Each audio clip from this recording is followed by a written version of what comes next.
పచ్చి ఒడ్లు అయినా దాన్ని కొనుగోలు. శ్రీకాకుళం జిల్లాలో జరుగుతున్న ప్రాజెక్టులు అభివృద్ధి పేరుతో విధ్వంసానికి దారితీస్తున్నాయని సిపిఎం జిల్లా నాయకులు మంత్రి కింజరాపు అచ్చెన్నాయుడుపై తీవ్ర విమర్శలు చేశారు.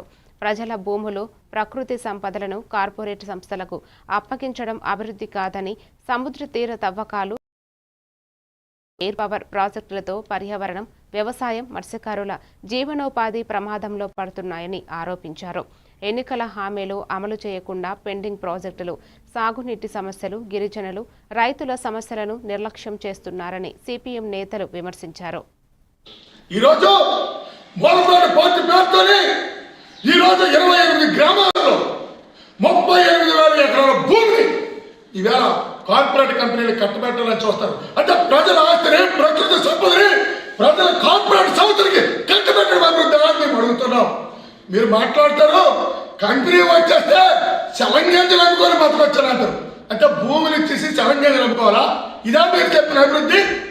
అంటే మీరు థర్మల్ పవర్ ప్లాంట్ పేరుతో సర్గుతున్న ఏరియాలో వేలాది ఎకరాల భూములు గుంజుకొని కార్పొరేట్ కంపెనీలకి కట్టబెట్టడమా అభివృద్ధి అని మేము అడుగుతున్నాం. ఇదే మీరు చేస్తున్న అభివృద్ధి జిల్లాకి, ఇదే మీరు చేస్తుంది. మీరు జీడి రైతులకు సంబంధించి జీడి బోర్డు ఏర్పాటు చేస్తాం, జీడి గిట్టుబాటు చేస్తాం అని మీరు చెప్పి ఎన్నికలు అయిపోయిన తర్వాత అది అమలు చేయకుండా రైతాంగానికి మోసం చేస్తుంది. మీరు అభివృద్ధి కోసం మాట్లాడే హక్కు మీకు లేదు. శ్రీకాకుళం నా నడిబొట్లో నాగావళి కాక్షంతో మురికి నీరు ప్రజలు తాగి ఇలా మృత్యువాన్ని పడుతుంటే మంచి కొట్టడం మంచి నీరు ప్రజలకు అడ్డేమనే వాళ్ళు మీరు అభివృద్ధి కోసము ఎంతకంటే కోసం మాట్లాడతారు. ఆ నైతిక హక్కు మీకు లేదు అని అచ్చెన్నాయుడు గారు మీకు ఎట్లాంటి ఆఫీసర్ కానీ వంశీధర్ కానీ ఈవేళ పెండింగ్ ప్రాజెక్టులు పూర్తి చేయలేదు.